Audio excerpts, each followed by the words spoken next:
आता हेमंत पाटील साहेब, शंभूराज देसाई साहेब, पाटील साहेब, विक्रमजी काळे यांनी जो विषय मांडलेला आहे, हा आम्ही सर्व लोकप्रतिनिधी राजकीय आमचे वेगवेगळे पक्ष वाढवण्याचा प्रयत्न करत असतो.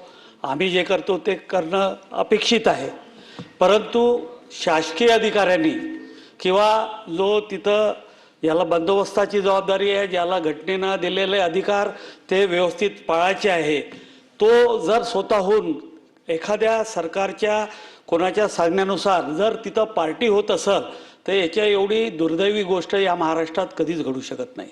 आणि जे SP किंवा ज्या अधिकाऱ्यांनी जे काही केलेलं आहे यांच्यावर जर शासन झालं नाही तर हा महाराष्ट्रामध्ये याच्यानंतर कायदा सुव्यवस्था राहणारच नाही.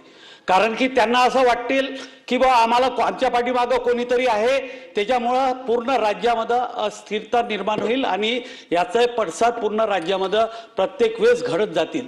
त्यामुळं आज काय घडलं, कोण व्यक्ती होता, याच्यापेक्षा राज्याला मेसेज, या शासकीय अधिकाऱ्याला मेसेज देण्यासाठी, पोलिसांना मेसेज देण्यासाठी जी मागणी आता मंत्री महोदयांनी केलेली आहे, न्यायालयीन चौकशी सिटिंग जजच्या मार्फत न्यायालयीन चौकशी करणं गरजेचं आहे.